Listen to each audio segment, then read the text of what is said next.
Fala pessoal, beleza? Tava dando uma olhada ali para ver se tá tudo ok. Professor Rude aqui de novo para te dar aquele moral na biologia, hein? Ó, nós vamos começar uma pequena playlist sobre peixes, tá? Os animais aquáticos que apresentam projeções corporais denominadas nadadeiras, que você também pode chamar de barbatanas, tá? Já ouviu essa expressão? Sopa de barbatana? Então, esses animais são aquáticos, tanto de ambiente dulcícola quanto de ambiente marinho, tá? Possuem projeções corporais que podem ser simples ou pareadas, chamadas de nadadeiras ou barbatanas, e apresentam, respiração principal, uma forma de respiração principal, respiração branquial. Embora algumas formas desenvolveram uma espécie de respiração acessória, tudo bem? A gente vai ver isso lá nos peixes de estrutura óssea. Legal? Fora isso, pessoal, esses animais eles podem ter o corpo nu, apenas o revestimento tegumentar ou recoberto por escamas de origem dérmica, tá? Muita calma e muita atenção. As escamas aqui são de origem dérmica, são formadas a partir, de estruturas dérmicas, beleza? Vem comigo aqui. O primeiro peixe que a gente vai trabalhar são os peixes de estrutura cartilaginosa. Você vai conseguir lembrar disso? Peixes de estrutura cartilaginosa, os condrictes, tá? Ictis vem de peixe, condro de cartilagem. Esses animais eles apresentam um esqueleto, um arcabouço, um sistema de sustentação baseado em cartilagem. Mas não é uma cartilagem mole, igual essa aqui da minha orelha, do nariz. É uma cartilagem mais firme. Até mesmo porque alguns descem a grandes profundidades e você sabe que quanto mais você desce, maior é a pressão sobre a superfície corporal. É ou não é? Interessante. Quem são esses caras? Olha aqui que legal. Tubarões, fiz um aqui para você, arraias, e as quimeras. Professor, o que é isso? Eu nunca ouvi falar disso aqui na minha vida. Gente, esse bicho, ele não é nem um tubarão nem uma arraia, ele é uma mistura dos dois, É como se fosse um tubarão amassado dorso-ventralmente. Aliás, você escutou o que eu falei, dorso-ventralmente? Esses animais têm padrão de simetria bilateral. Inclusive, você está olhando para a lateral do meu tubarão aí, Bom, animais que têm esse padrão de simetria apresentam uma locomoção com movimentos direcionais e o sistema nervoso ele é aprimorado na parte anterior, formando uma espécie de cabeça, um processo que a gente chama de cefalização, tá? Bem legal. Antes da gente começar o detalhamento anatômico, que é uma coisa muito importante quando se trata de peixes, eu queria que você prestasse atenção nessa pequena ficha que eu fiz aqui para vocês, tá? Aliás, eu gostaria que você anotasse, tomasse nota disso aqui, é muito importante. Vai te ajudar a resolver exercícios, vai te ajudar a comparar esse grupo de peixe com outro grupo que virá em seguida, tá? Vem cá. Olha só. Os condrictes são animais aquáticos, tanto de água doce quanto de água salgada, embora o maior número de espécies seja marinho, tá? Você tem mais espécies vivendo no ambiente de água salgada do que no ambiente de água doce, beleza? Olha só, são carnívoros, muito embora eles não tenham o hábito predatório que vocês imaginam, A gente fica vendo filme de tubarão e pensa que os bichos são todos caçadores vorazes. Muitos tubarões, inclusive, são animais detritívoros, eles vão se alimentar de carniça, coisa podre, morta dentro d'água. Olha que interessante. Vocês já devem ter visto esses vídeos, tipo Discovery, essas coisas, onde o tubarão vai lá e fica comendo baleia que morreu, A carcaça do bicho fica boiando, você vê aquele monte de tubarão tirando um pedaço, um naco de comida para poder sobreviver. Muitos deles são assim, detritívoros, tá? Outra coisa, pessoal, tubarões, eles não têm seres humanos na dieta, tá? Nós não fazemos parte do cardápio desses bichos, tá? Para de pensar que aquilo que acontece em filme de tubarão realmente acontece na realidade. Não existe isso, graças a Deus, Esse bicho é uma máquina de matar. Vem cá. A circulação deles é uma circulação sanguínea simples, completa. Teremos uma aula sobre circulação comparativa de vertebrados, tá? A circulação simples é uma circulação onde o sangue, a cada circuito, a cada volta, passa uma única vez pelo coração. O coração desses bichos tem duas câmaras, um átrio, que recebe sangue do corpo, e um ventrículo, que bombeia sangue para estruturas do corpo, Átrio e ventrículo, duas câmaras apenas. E não existe mistura sanguínea, ou seja, o sangue oxigenado, que a gente frequentemente chama de sangue arterial, não vai se misturar com sangue desoxigenado, que a gente chama de sangue venoso, tá? Não tem essa mistura. A gente vai ver isso detalhadamente na aula de circulatório, que já está pronta, tá? Vou enviar para vocês logo em breve. Olha que legal, pessoal. Respiração branquial. E aqui a gente já tem uma coisa interessante, eu vou ressaltar na anatomia, mas olha só. Tá vendo aqui lateralmente rasgos na superfície corporal? Você tem de cá e do lado de lá. Esses rasgos podem aparecer em número de 5 pares ou 7. 5 ou 7. Nós chamamos isso aqui de fendas branquiais. Por aqui a água sai após passar pelas brânquias e promover a oxigenação. Esses animais extraem oxigênio da água usando superfícies respiratórias chamadas de brânquias. Por isso nós podemos chamar os animais aquáticos, né, os peixes de branqueados. São animais que respiram por brânquias. Beleza? Excreção, esses animais liberam resíduos metabólicos usando rins. Eles promovem uma filtragem dos líquidos corporais usando rins e aí produzem uma urina que é liberada para o ambiente. Essa urina, pessoal, ela é rica em ureia, isso mesmo. Esses animais, os condríctides, eles apresentam o mesmo resíduo químico que a gente encontra na urina dos mamíferos, na nossa urina, a ureia, né? Inclusive, esses animais eles têm uma peculiaridade. Eles meio que se envenenam para sobreviver. A gente chama isso de uremia fisiológica. Como assim, Rude? Toda a amônia, que é o resíduo nitrogenado principal fabricado pelas células, é convertido em ureia no fígado desses bichos. O fígado deles é imenso, eu vou desenhar para você daqui a pouco.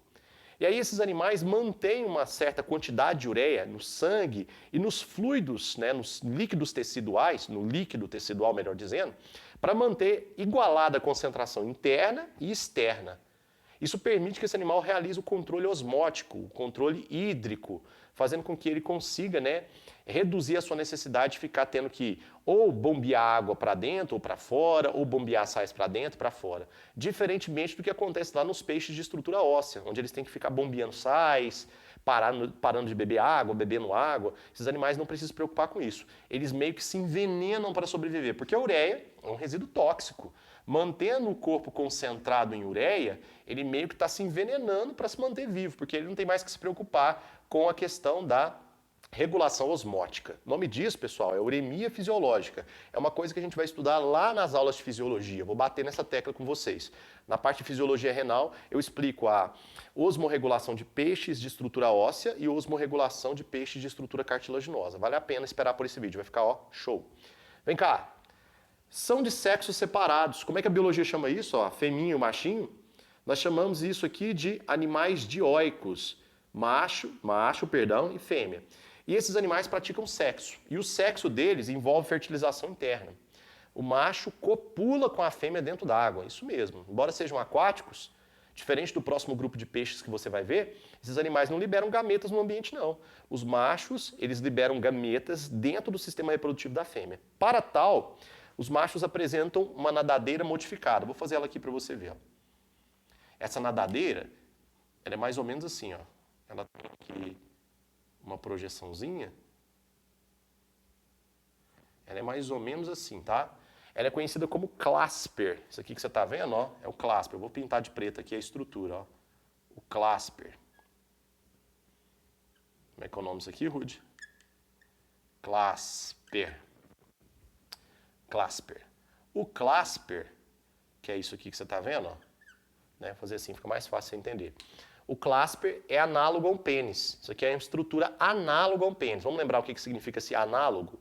Análogo quer dizer que tem a mesma função. Né? Ele é análogo, funciona como um pênis. O macho insere o clasper dentro do sistema reprodutivo da fêmea, mais precisamente na cloaca, que é uma abertura que existe aqui nessa região caudal. E aí ele usa o clasper para abrir e liberar sêmen lá dentro. Ele ejacula dentro da fêmea. Para fazer isso, ele tem que dar meio que uma manobrada ao redor do corpo dela. Então, imagina que meu braço é a fêmea, o macho vem, dá uma manobrada aqui ao redor do corpo dela, insere o clasper na cloaca, ejacula nela e vai embora, tá? E aí o que acontece? Dentro do sistema reprodutivo da fêmea vai acontecer a fertilização dos gametas. E aí a gente tem 3 possibilidades. Vem cá, ó. Os animais podem ser ovíparos, as fêmeas vão produzir ovos. O ovo tem um formato bem peculiar. Vou tentar representar ele aqui para você num desenho. Ele tem assim umas projeções filiformes.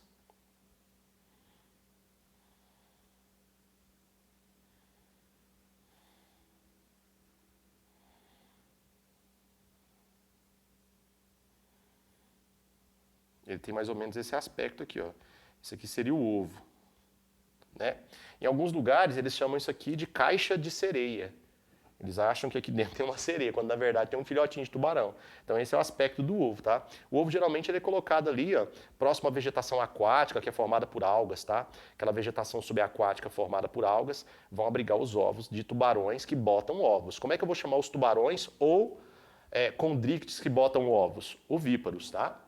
Os animais podem reter os ovos dentro do sistema reprodutor. A fêmea produz o ovo, mas não bota. Ela incuba o ovo dentro dela. Aí a gente vai chamar de ovo vivíparo. Ou Os ovos não existem. Os embriões eles vão receber direto da circulação materna gases e nutrientes, como se fosse um desenvolvimento mediado por placenta. Olha que chique. Aí a gente vai ter um animal vivíparo. Não entendeu? A fêmea vai parir os filhotes. Ela vai dar à luz. Isso acontece em tubarões de grande porte, por exemplo, tubarão branco. Aliás, vocês já devem ter ouvido falar que quando formam-se vários embriõezinhos lá dentro, né, os filhotes que vão se desenvolvendo primeiro, eles vão comendo os outros. Rola dentro da fêmea um canibalismo. Você vê como os irmãos se amam, hein? Beleza? Faz um favor para mim, anota isso aqui, por favor, porque a gente vai mandar bala na anatomia. Porque a anatomia, ela é muito cobrada nas aulas de biologia, nos textos e também nos exercícios. Você precisa saber como é que esse bicho funciona, tá bom? Vamos lá? Vou sair da sua frente. Show! Vamos lá. Vou apagar aqui para você, ó.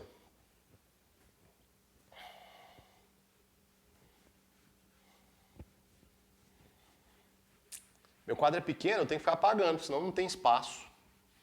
Vou comprar um quadrão na Black Friday. Quer ver onde eu vou pôr ele? Legal, galera. Eu tomei como modelo aqui um tubarão, tá? Pra gente entender. Eu acho que ficou legal o desenho, deu pra entender que é um tubarão, né? Eu gostei desse desenho que eu fiz. Então, os tubarões, eles são, né, os top quando se fala de condricte, mas a gente tem que lembrar que existem outros exemplares, os arrais, as quimenas.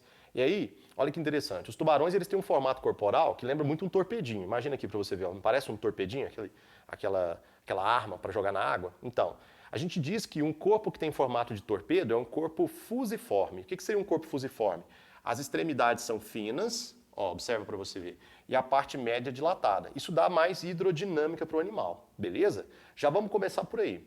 Olha que legal. Para o animal poder nadar, ele precisa desenvolver uma movimentação da nadadeira. A nadadeira que permite o nado é essa aqui, ó. Essa nadadeira que você está vendo aqui, ó, a nadadeira caudal. Então essa aqui é a nadadeira caudal.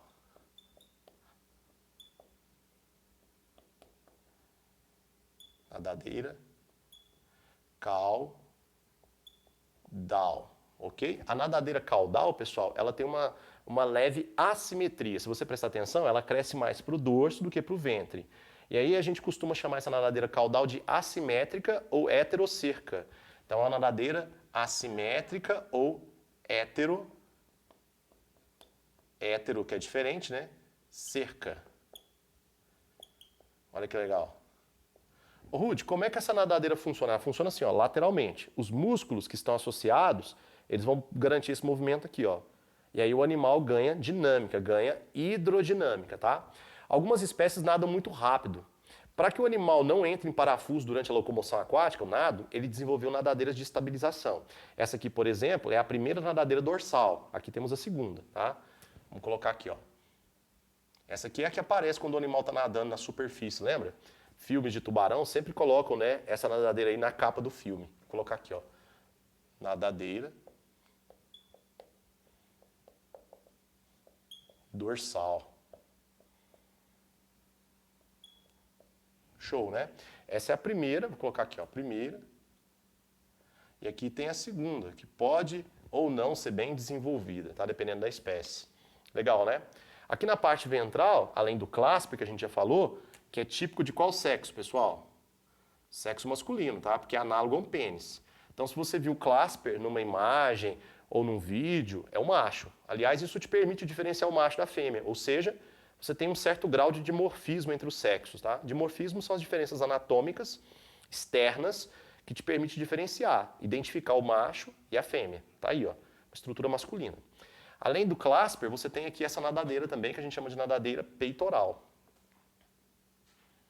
Aqui, ó, nadadeira.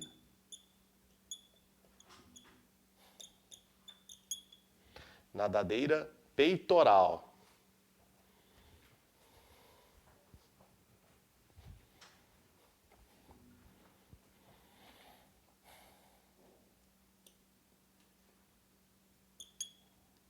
Ok? Além da nadadeira peitoral, existem outras, como por exemplo uma que vai aparecer mais ou menos aqui, que é a nadadeira anal, mas essas são as mais importantes. Massa, não é? Outra coisa que costuma ser bem abordada nos exercícios é a posição da boca. A posição da boca fica mais no ventre, na barriguinha do tubarão, tá vendo aí? Aliás, tem uma coisa interessante aqui que vale a pena a gente ressaltar. Como a boca fica mais no ventre, para o animal poder abocanhar, tirar um pedaço de alimento, né? Porque esses animais eles têm mandíbula, são mandibulados, né? Aqui você tem a mandíbula e aqui a maxila. Então, para poder abocanhar, esses animais eles costumam projetar a boca para fora, aumentando o raio da mordida. A gente costuma dizer que os arcos mandibulares e maxilares são soltos para o animal poder colocar a boca para fora. Inclusive, quando esses animais são pescados, é comum os pescadores arrancarem, né, os arcos mandibulares, superior e inferior, para poder fazer com um enfeite. Já viu aqueles enfeites bizarros de loja de pesca, fica lá a boca do tubarão aberta? Então, legal. Então a gente vai colocar isso aqui, ó. Boca ventral. Tá? Não se esqueça que os arcos mandibulares podem ser projetados para fora, para o animal poder ampliar a capacidade de morder, porque a boca é muito voltada para baixo. Beleza? Interessante. A boca deles costuma ficar aberta, né? Por quê? Porque eles precisam que a água entre e chegue até as brânquias. Esses animais, eles não conseguem bombear a água, a maioria deles não consegue bombear a água para passar nas brânquias. Então eles nadam com a boca aberta, igual eu estou mostrando aqui. A água vai entrar pela boca, vocês estão vendo aqui, a água vai entrar, vai passar pelas brânquias e vai abandonar o corpo pelas fendas branquiais, que vocês estão vendo ali, ó. Então isso aqui são as fendas branquiais.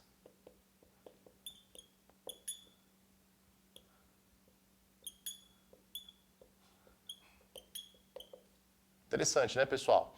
As fendas branquiais, elas são expostas. Você vê isso em filme, vídeo, ou quando você mergulha com um animal desse, né? Você consegue ver a água fluindo pelas fendas branquiais. É bem interessante, tá? E aí, a gente tem já uma distinção bem importante quando se trata desse tipo de peixe para o próximo peixe, tá? É bem interessante isso. Isso é bem ressaltado nos exercícios. Aqui, as aberturas, né, das brânquias, as fendas são expostas. Você consegue ver. No próximo grupo, vocês vão ver que existe uma estrutura que fecha isso aqui. A gente não vê mais, tá? É o opérculo. A gente vai ver na próxima aula. Combinado? Vem comigo. Ótimo. O que mais que eu preciso saber sobre esse animal? Gente, o corpo desse animal, você não vai acreditar, mas o corpo dele é coberto por dentes. Escutou o que eu falei? O corpo desse bicho é coberto por dentes. Uai, Ruth, que isso? Olha os dentes aqui na boca, eu sei. Mas os dentes crescem, né, em número, não em tamanho, em número, e recobrem o corpo dele como se fosse uma armadura de dentes. Esses dentes que vão cobrir o corpo do animal, eles são chamados de escamas placoides. Eu vou ter que fazer um corte para você ver isso, beleza? Então imagina que eu vim aqui no tubarãozinho e peguei aqui e arranquei uma escama para você ver. Espero que você entenda o desenho. Dá uma olhada aqui, ó. Então imagina o seguinte, essa linha preta que você está vendo aqui, ó, é a pele do bicho. Vou colocar aqui, ó, pele. A linha preta, aqui é a pele, tá? Então aqui as células, papapá, tá, né? Tá aí, ó. E aí, olha só, que interessante. De azul aqui, para respeitar ali o desenho. Você tem isso aqui, ó. Deixa eu fazer mais afilado para ficar bem Mad Max. Aí, ó. Olha lá. E isso é um dente, pessoal. Você pode até não acreditar em mim, mas é um dente. Esse dente que você está vendo chama-se placoide. E olha que legal. É uma escama. Está cobrindo o corpo do bicho. Bom, e aí, Rude? É um dente? É um dente. Vou provar para você. Imagina que eu vim aqui e cortei o placoide assim, ó. Ao cortar o placoide, saca só o efeito sonoro. Você vai perceber o seguinte. Ele tem uma parte aqui, ó, interna, vermelha, cheia de vasos sanguíneos, células, tronco.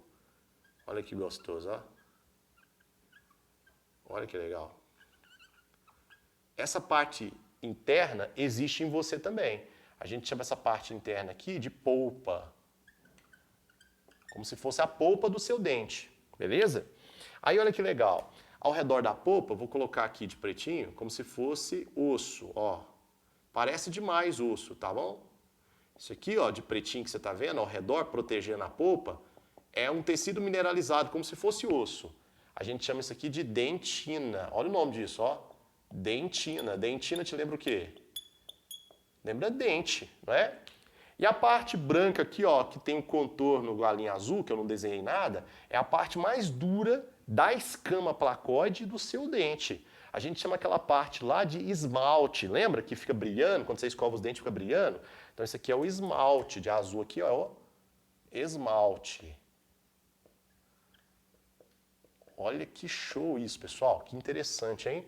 Isso aqui é um dente. A gente pode dizer que o placóide, ele é homólogo. Opa! Homólogo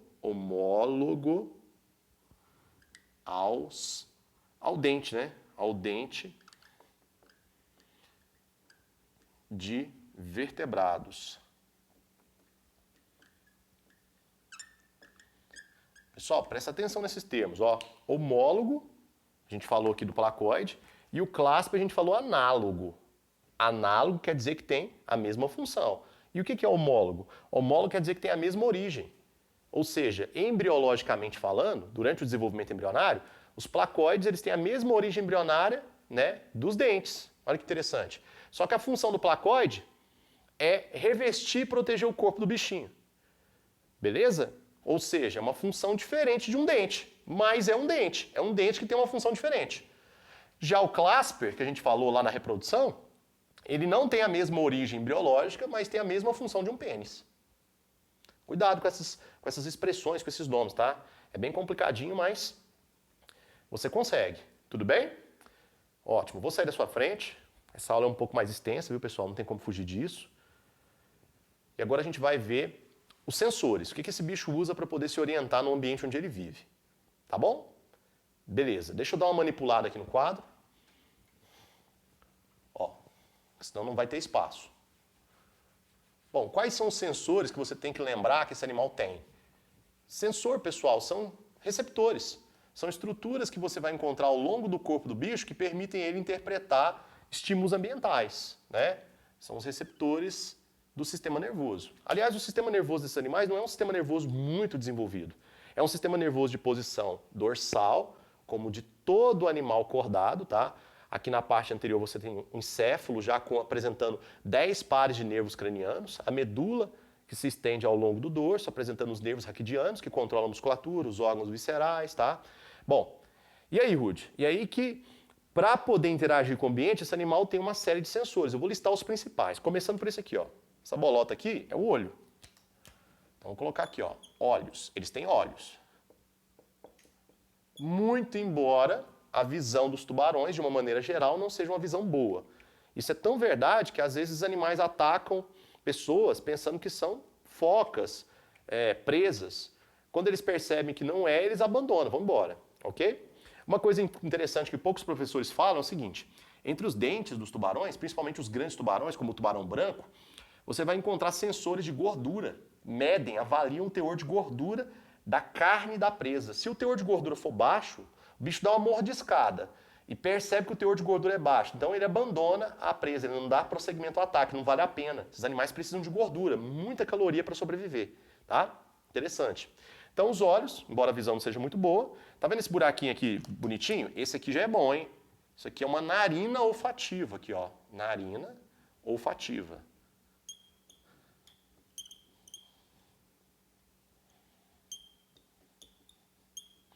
Narina olfativa é uma narina que sente cheiro, capta estímulos químicos na água. Esses animais conseguem perceber uma gota de sangue dentro de um tanque gigantesco de água. Aliás, o cheiro de podridão, sofrimento, sangue é o que atrai, né, os animais em direção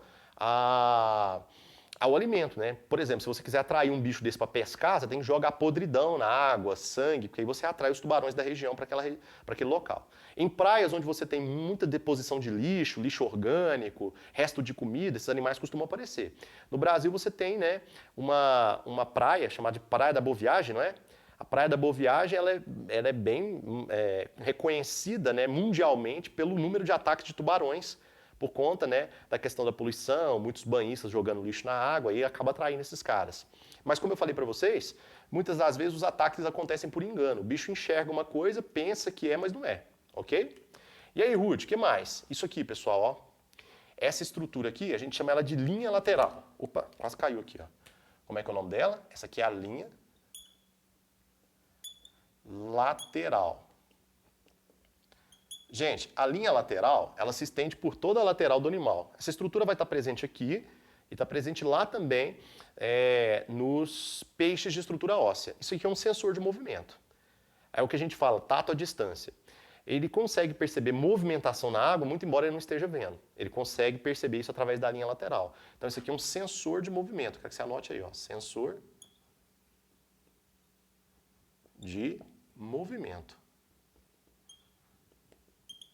Vocês já devem ter visto aqueles vídeos de banhistas, né, mergulhando junto com os tubarões. Vocês já viram como é que é o movimento do banhista? O mergulhador, ele está sempre nadando muito tranquilamente, fazendo movimentos bem suaves, próximos do animal. Porque se ele se debater, se ele fizer um movimento um pouco mais brusco, o animal pode captar esse movimento através da linha lateral e interpretar que isso é uma presa se debatendo na água, uma possível fonte alimentar, e aí ele desfere um ataque. Ok? Bacana, né? Fora isso, tem mais alguma coisa que eu preciso saber, Rude? Tem sim, vem cá. Ao redor aqui, ó, da boca, mais para a posição ventral, aqui você está vendo esses pontinhos alaranjados que eu estou vendo. Oh, que eu estou fazendo, né, gente? Isso aí que você está vendo são as ampolas de Lorenzini. Já ouviu falar delas? Vou colocar aqui, ó. Como é que é o nome disso aqui, Rude? Ampolas de Lorenzini. Ampolas de Lorenzini. Cara, eu nunca ouvi falar disso na minha vida. Gente, as ampolas de Lorenzini são sensores elétricos. Usando isso aí, o animal consegue perceber, vou colocar aqui, fazer uma firula aqui para você ver, ó. Ele consegue perceber isso aqui, ó. Ele consegue perceber deformações elétricas da água, ele consegue perceber campo elétrico, ok? Campo elétrico, pessoal, ele é gerado pela atividade muscular. O seu coração gera campo elétrico, os seus músculos geram campo elétrico. Né? O campo elétrico ele pode ser bastante amplo, dependendo da atividade muscular. Então, animais grandes geram grandes campos elétricos. Né? Você, quando está assustado sob o efeito da adrenalina, acelera seu coração. Isso amplia o campo elétrico. Agora, imagina o seguinte, você pula na água, está nadando e vê um bicho desse. Você automaticamente libera adrenalina, e a adrenalina faz o seu coração acelerar. Acontece o quê? Você amplifica o campo elétrico ao redor de você, facilitando que o bicho te encontre. Loucura, né? É uma máquina de matar, né? É um animal fantástico. Muito, muito injustiçado na indústria cinematográfica, mas é um animal fantástico. Ok? Só mais um detalhe que eu quero mostrar para vocês, rapidinho. Deixa eu sair da sua frente para você poder tirar uma foto, tentar fazer o desenho. E aí eu vou encerrar essa aula porque já estamos passando aí de 27 minutos. Deixa eu te mostrar uma coisa interessante aqui, ó. Vem cá, eu vou ter que manipular o desenho. Espera aí. Então, foi. Deixa eu tirar isso aqui. Foi.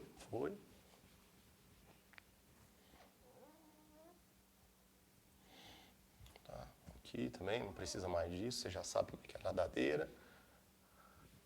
Beleza. Deixa eu tentar aproveitar o máximo aqui do desenho sem danificá-lo.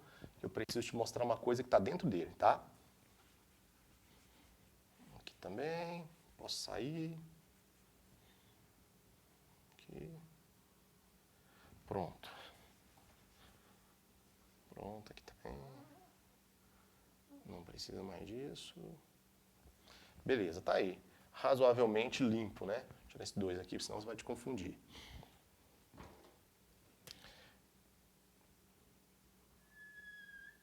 Bom, meus amigos, o que eu quero mostrar para vocês? Imagina o seguinte. Imagina que você desenvolveu a habilidade de ver ele em transparência. Você desenvolveu uma visão em raio-x. Olha só o que eu vou mostrar para você. Vou te mostrar isso aqui, ó. De vermelho aqui, ó.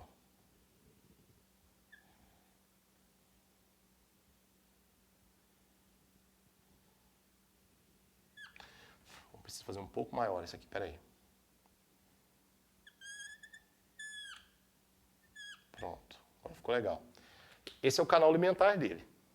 Boca, órgãos digestivos, e aqui, ó, essa região não é o ânus, tá? É uma região comum ao sistema excretor, ao sistema também digestivo e ao sistema reprodutivo. A gente chama essa região aqui de cloaca. Vou até colocar aqui para você, ó. Aqui a cloaca. E aqui a boca. Acho que ficou bem claro, né? Beleza. Então a gente tem um canal unidirecional, da boca em direção à cloaca, tudo bem? E aí é o seguinte, se você prestar atenção, embora o desenho não esteja mostrando isso detalhadamente, o canal alimentar desses bichos é curto. É um canal alimentar relativamente curto. Aliás, isso é uma característica de muitos predadores, tem um canal curto. A digestão se processa muito rápido. Só que esse canal é mais curto do que da média dos predadores. Então, o que acontece? Se o alimento passa rápido demais, ele não vai ter um bom aproveitamento digestivo. E aí ele vai acabar desenvolvendo alguma desnutrição, subnutrição e vai morrer. Para resolver esse problema, esses bichos desenvolveram aqui na região dos intestinos, ou do intestino, melhor dizendo, uma estrutura que parece uma columela, parece uma mola. Mais ou menos assim, deixa eu tentar representar aqui para vocês. Eu não sou muito bom para desenhar mola não, mas eu vou tentar aqui, ó. Essa estrutura que você está vendo que tem forma de mola, que eu estou tentando fazer aqui, ela é conhecida como válvula em espiral. Ou tiflossole. Vamos colocar aqui, ó, válvula em espiral. Em espiral. E a galera também chama de tiflossole. Vou colocar aqui, ó. Tiflossole. Quando eu falo a galera, os autores de livros de biologia, tá? Tiflossole. Qual que é a ideia, pessoal? A ideia é você entender o seguinte. Quando o alimento atinge essa região aqui do canal alimentar, ao invés dele passar rápido, ele vai passar devagar, porque ele vai fazer esse movimento aqui, ó. Deixa eu tentar representar de roxinho para você ver. Ele faz esse movimento aqui, ó. Ele faz um movimento em espiral. E aí, a velocidade de passagem do alimento é reduzida. O alimento passa devagar aqui. Isso dá oportunidade para o animal digerir melhor o alimento e absorver mais nutrientes do que simplesmente o canal alimentar fosse liso, fosse sem essa estrutura, beleza? Então, essa peça intestinal, que é típica dos animais condrictes, ela vai aumentar a capacidade digestiva, reduzindo a velocidade da passagem do alimento, ok? Outra coisa que eu quero te mostrar é isso aqui, ó, vou fazer de rosinha, mais ou menos aqui, ó, tomando toda a extensão aqui do abdômen, é gigantesco, tá? O que você está vendo aqui, ó? Usa a sua imaginação. Você está vendo o fígado desse animal. O fígado deles é imenso por dois motivos. O fígado ele é um reservatório de óleo, e aí a diferença de densidade do óleo em relação à água permite esses animais controlar a sua flutuabilidade. Então o fígado é um órgão de controle de flutuabilidade. Vamos colocar aqui, ó. Essa estrutura aqui é o fígado. E para que serve o fígado? Primeira função, controle de flutuabilidade. Vamos colocar aqui, ó. Controle de flutuabilidade.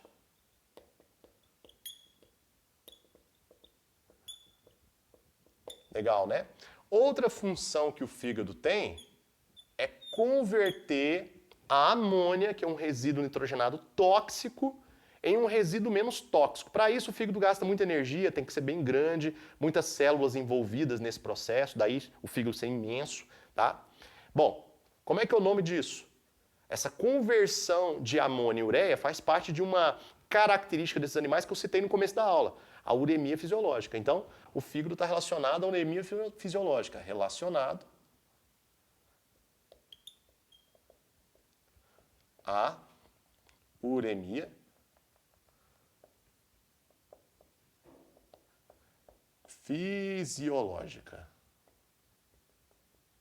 Legal, né? O que significa isso, pessoal? O fígado é grande porque ele trabalha muito, então ele hipertrofia, e esse trabalho está relacionado em converter amônia em ureia.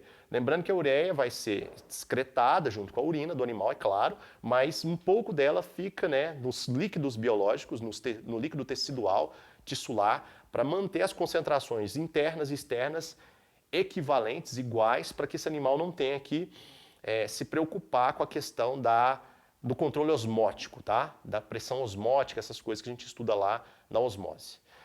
Beleza? Vou parando por aqui, essa aula ficou muito extensa, eu já te peço perdão por isso, eu sei que aulas extensas são cansativas, tal, mas era uma aula de detalhamento anatômico, então eu tinha que aproveitar tudo que estava ao meu alcance para te explicar isso, tá? Espero que você tenha gostado, sobretudo entendido. Se precisar, deixa um comentário, né? Me ajuda aí a melhorar o canal e ajudar vocês, tá?